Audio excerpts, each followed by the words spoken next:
네, 테슬라 도조 이슈로 자율주행 어제 좀 강했었고요. 또 소외됐던 게임주 신작 기대감에 게임주 몇 종목, 또 유가 상승 수혜주 개별 호재 있었던 제약 바이오주가 움직였던 어제장이었습니다.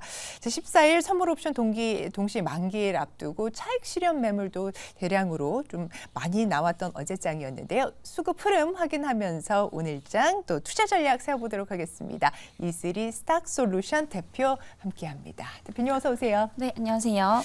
네, 자 시간 외에 수급 들어온 특징주부터 정리해 보겠습니다. 재은 아나운서 나와주시죠. 네, 장마감 후에 유증 소식을 전한 종목들부터 알아보도록 하겠습니다.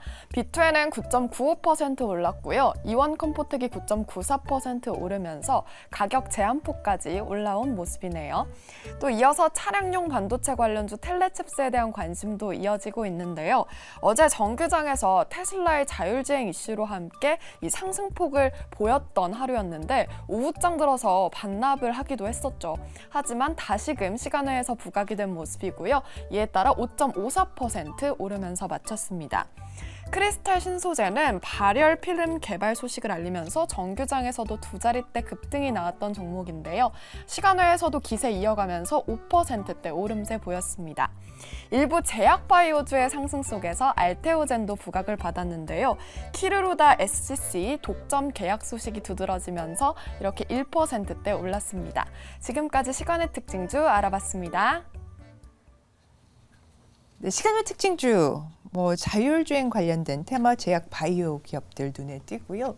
크리스탈 신소재가 발열 필름, 그러니까 그래핀 관련돼서 또 소식을 전해줬네요. 어떤 종목 볼까요, 대표님? 네, 텔레치스 보시면 좋을 것 같고요. 네. 네, 최근에 이제 2차 전지 관련주들이 좀 주가 조정을 또 받고 있습니다. 네, 그런 만큼 지금 수급들이 다른 섹터로 좀 많이 옮겨가고 있는데, 이 텔레치스 같은 경우에 이제 차량용 반도체를 또 이제 제조하는 기업이다라고 좀 보시면 될 것 같고요. 최근에 이제 이 차량용 반도체 시장이 계속해서 좀 성장 중이다라는 점에서 봤을 때 아직까지도 이 텔레칩스에 대한 어떤 상승 여력은 저는 좀 충분하다 이렇게 좀 보고 있는 상황입니다. 네. 그래서 실질적으로 지금 매출액으로 또 이제 연결이 되고 있는 또 상황이다라고 보시면 될 것 같고요. 그리고 결국에는 이제 전기차 쪽 시장이 성장을 하게 되면은 그에 따른 차량용 반도체에 대한 시장도 비례하면서 좀 커질 수밖에 없습니다. 그리고 추가적으로 이제 전기차 같은 경우에는 우리가 중장기적으로 봤을 때 사실상 성장이 필연적이죠. 네, 그렇기 때문에 앞으로 이제 해가 갈수록 계속해서 이 전기차에 대한 차종도 굉장히 좀 많아질 거고요. 이에 따라서 이 차량용 반도체에 대한 어떤 공급 비중도 굉장히 좀 높아질 가능성이 높다라는 겁니다. 그래서 23년, 24년 내년까지 실적을 봤을 때 계속해서 좀 실적 모멘텀을 가져가 볼 수 있을 것으로 보이고 있고요. 특히 이제 올해 전체적인 기대 매출액을 보게 되면은 또 전년 대비 한 11%, 그리고 영업이익은 또 32%가량 증가할 것으로 보입니다. 여기서 국한되는 것이 아니라 2024년부터는 또 올해보다 더 좋을 것으로 좀 보이고 있기 때문에 충분히 좀 중장기적으로 접근 가능한 구간이다. 저는 좀 이렇게 보고 있는 상황이다라고 좀 보시면 될 것 같고요. 다만 이제 단기적으로 조금 너무 많이 올랐기 때문에 굳이 급하게 이렇게 추격 매수하실 필요는 좀 없지 않나라는 생각입니다. 그래서 어제 같은 경우에 이제 28,000원대에 또 이제 마감을 한 상황인데 사실 이제 시간에서 많이 뛰었습니다. 또 이제 5%대 뛰었기 때문에 시가가 좀 높게 형성이 될 수 있다라는 점에서 우선은 조금 관망을 하시는 게 좋을 것 같고요. 추가적으로 한 25,000원 이하대까지 좀 내려온다면 25,000원대부터 한 22,500원대까지 분할 매수 관점으로 좀 접근 가능하시다 이렇게 좀 말씀드리도록 하겠습니다.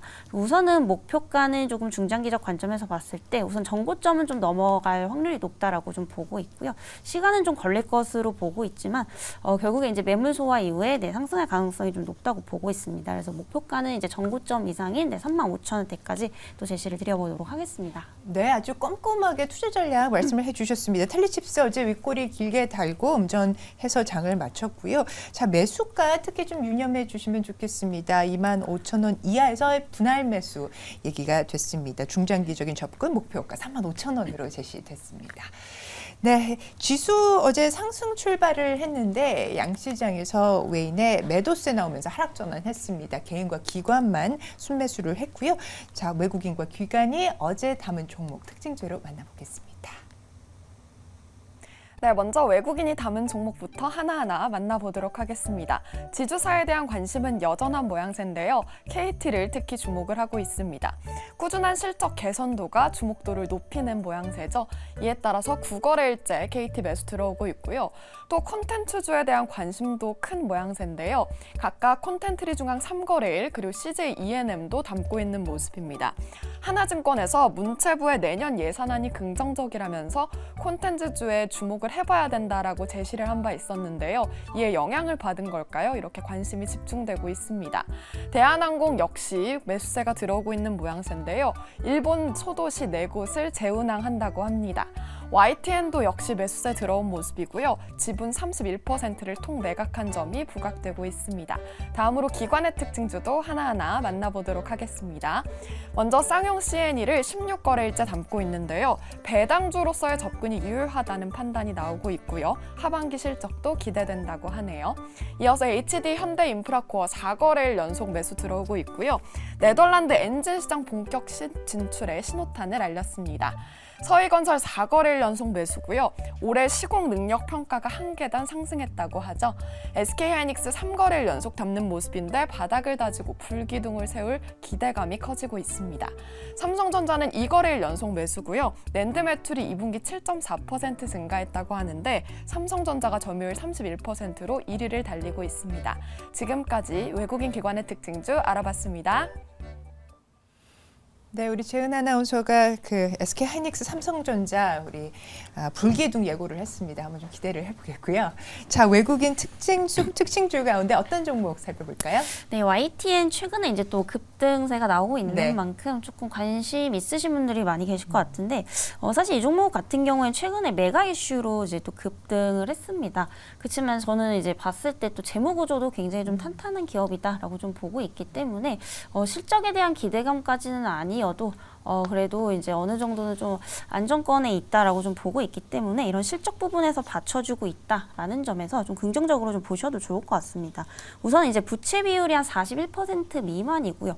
또 그만큼 유보율은 500%가 넘어가게 되면서 굉장히 이제 비상자금이 많이 쌓아둔 그리고 이제 재무구조가 이제 탄탄한 기업이다 이렇게 좀 볼 수가 있겠고요. 사실 PER 측면에서 봤을 때 이제 과도하게 좀 수급이 쏠렸기 때문에 단기적으로는 좀 고평가되어 있다라고 좀 보고 있지만 PBR 같은 경우에는 지금 0.92배 정도입니다. 네. 그래서 시가총액이 사실 기업의 자본보다 또 훨씬 좀 작은 수준이기 때문에 이런 재무구조 측면에서는 사실상 굉장히 좀 좋다 이렇게 좀 보고 있는 상황이고요. 그리고 최근에 이제 가장 이슈화가 되고 있는 게 이제 바로 지분 매각이나 이제 민영화에 대한 부분들이 좀 부각이 되고 있는 상황이다라고 보시면 될 것 같습니다. 그래서 최근 이 YTN의 지분 매각이 또 이제 확정이 되고 있는 상황이고요. 그래서 최대 주주가 현재 한정 KDN 그리고 한국 마사회인데 지금 매각할 지분율이 한 30.95% 거의 31% 가까이 된다라고 좀 보시면 될 것 같고요. 사실 이렇게 매각을 좀 하게 되면은 그만큼 기업의 어떤 전반적인 지배 구조가 바뀌게 된다라고 좀 보고 네. 있기 때문에 뭐 운영 부분이라든지 앞으로 이제 매출액에 대한 부분들도 굉장히 좀 많이 달라질 것이다 이렇게 좀 보고 있고요. 이에 따른 기대감에 따른 어떤 수급들이 좀 몰리고 있다라고 보시면 될 것 같습니다. 그리고 이제 2차 입찰에 대한 부분들이 이제 이번 달 말 아니면 또 이제 내년 4달 중순쯤에 또 한번 나올 것으로 좀 보이고 있기 때문에 단기적으로는 충분히 좀 기대감 가져볼 만한 이제 구간이지 않나 이렇게 좀 생각이 되고 있는 상황이고요. 그리고 최근에 이제 공공기관 재정 건전화가 또 이제 계획에 1조를 할 것으로 또 좀 보이고 있는 상황입니다. 특히 이제 한정 KDN 같은 경우에는 재무 구조가 나쁘지 않은 상황인데 그 모회사인 한국전력 같은 경우에는 사실상 지금 부채가 굉장히 많은 또 기업입니다. 한 200조가 넘는 수준이기 때문에 굉장히 이제 재정난에 또 이렇게 봉착을 해 있다라고 좀 보시면 될 것 같고요. 결국 이 부분을 좀 해결하기 위해서 뭐 비핵심 자산을 지금 굉장히 많이 매각을 하고 있습니다. 그래서 지분이라든지 건물 매각을 통해서 이런 자금들을 좀 마련을 하고 있는 그런 상황이기 때문에 이에 따라서 시장에서 좀 계속해서 주목해 볼 만한 가치가 있다라고 저는 좀 보고 있는 상황입니다. 하지만 그동안 이제 상승했던 부분들이 좀 있기 때문에 사실상 가격적인 측면에서 변동폭은 좀 키울 수 있다라는 점에서 이 가격 전략을 좀 잘 잡고 들어가셔야 될 것으로 좀 보이고 있는 상황이고요. 어제 같은 경우에 이제 8,920원대에 마감이 됐는데 사실 9,100원 이하대에서는 조금 담아볼만 하다 이렇게 보고 있습니다. 워낙에 지금 상승을 해왔고 또 이제 조정이 좀 세게 나온 상황이기 때문에 9,100원 이하대라면 매수 가능하다 이렇게 좀 말씀드리도록 하겠고요. 목표가는 우선은 단기적 관점에서 전고점이 11,000원 그리고 손절가는 7,500원 이하대까지 제시해 드려보도록 하겠습니다. 네, YTN 하단에 나와 있는 매수가 좀 정정합니다. 9,100원 이하로 이야기를 주셨고요. 목표가는 11,000원입니다. 지금 제목 건전성 투자 포인트로 말씀을 주셨지만 단기적인 접근으로 고려해 보시는 게 좋을 것 같다는 이야기 나눠봤습니다. 자, 이제 기관 수급 특징주 가운데서 공략해 볼 만한 종목 넘어가겠습니다. 네, 삼성전자 이제 좀 보시면 좋을 것 예. 같고요. 최근에 이제 또 흐름이 굉장히 나쁘지 않은 상황이고 사실 모든 상황도 굉장히 좋아지고 있다. 이런 네. 측면에서 봤을 때 충분히 뭐 중장기적 관점에서도 괜찮다. 저는 좀 이렇게 보고 있는 상황이고요. 일단은 하반기 실적 개선세가 좀 뚜렷하게 나타나고 있는 상황이다라고 좀 보시면 될 것 같습니다. 그리고 최근에 이제 사실 그 중소형주들 특히 반도체 쪽에서 이런 소부장 관련주들이 이제 실적 변동성이 굉장히 큰 편입니다. 어쩔 수 없이 대형주들의 영향을 좀 받을 수밖에 없는 상황이기 때문에 지금 어떤 실적 변동성이 굉장히 좀 크다라는 점에서 이 대형주 위주들 먼저 수급이 들어오고 있다라고 좀 보시면 될 것 같고요. 그런 측면에서 봤을 때 사실 반도체에 있어서 대장주는 삼성전자다 이렇게 좀 보시면 될 것 같습니다. 그리고 최근에 이제 엔비디아랑 관련해서 이슈도 좀 부각이 되고 있는데 특히 이제 HBM3에 대한 인증을 또 완료를 했고요. 이런 부분들이 계속해서 좀 기대감을 키우고 있다라고 보시면 될 것 같습니다. 그래서 공급 계약을 앞으로 좀 체결을 할 것으로 또 보이고 있는 상황인데 이 의미는 동사가 아무래도 이제 HBM 시장에서 여전히 좀 경쟁력을 가지고 있다라고 좀 보시면 될 것 같습니다. 그래서 HBM의 경우에 사실 굉장히 많은 좀 분야에 좀 쓰이고 있는 상황이죠. 특히 우리가 지금 계속해서 좀 관심을 가지고 있는 이제 업종이 바로 이제 4차 산업이다라고 보시면 되는데 AI도 마찬가지고요. 그리고 로봇도 마찬가지고 차량용 이제 자율주행이라든지 이런 전기차 관련해서도 이 HBM 계속해서 좀 사용이 될 수밖에 없습니다. 그래서 앞으로 이제 4차 산업에 대한 부분들이 이제 성장을 하게 된다면 그만큼 이제 HBM에 대한 수요도 늘어날 수밖에 없기 때문에 이 HBM 시장에 대한 어떤 고성장이 좀 예상이 되는 만큼 삼성전자 역시도 중장기적 어떤 성장 모멘텀이 좀 열려 있다 이렇게 좀 보시면 될 것 같고요. 그리고 이제 3분기에 이제 디램 가격도 이제 많이 회복을 할 것으로 또 보이고 있죠. 아무래도 감산 기조가 이어지고 있는 만큼 뭐 DDR5라든지 DDR4 쪽에도 계속해서 이제 감산을 하게 되면서 3분기부터는 충분히 가격 반등을 또 이룰 것으로 보이고 있는 상황입니다. 일단 가격 전략을 조금 말씀을 드리자면 사실 이 종목 같은 경우에 중장기적으로 보셔도 되기 때문에 뭐 크게 이제 지금가에서 올라가거나 그러지만 않는다면은 매수 가능하다 저는 이렇게 좀 보고 있는 상황이고요. 목표가는 조금 중장기적 관점에서 85,000원 그리고 손절가는 6만 원 이하대까지 제시를 드려보도록 하겠습니다. 네, 좋습니다. 삼성전자 좋아질 것만 남았다. 이렇게 투자 포인트를 정리해 볼 수 있을 것 같고요. 매수가는 71,000원 이하에서 목표가는 85,000원으로 제시됐습니다. 자, 이슬희 대표의 오늘장 공략주 바로 공개해 보겠습니다. 네, 조금 짧게 말씀을 드려야 될 것 같은데 오늘 넷마블 좀 보시면 좋을 것 같고요. 최근에 게임 업종이 굉장히 좀 부진한 상황인데 어제 같은 경우에 이제 넷마블 같은 경우에 이제 굉장히 많이 올랐었죠. 그래서 최근에 이제 신작에 대한 기대감들이 계속해서 좀 있기 때문에 이런 부분들을 좀 주목해서 보시면 좋을 것 같고요. 사실 전체적으로 지금 게임 업종이 좀 부진합니다. 그래서 가장 근본적인 원인이 바로 이제 신작에 대한 부재였다라고 보시면 될 것 같고요.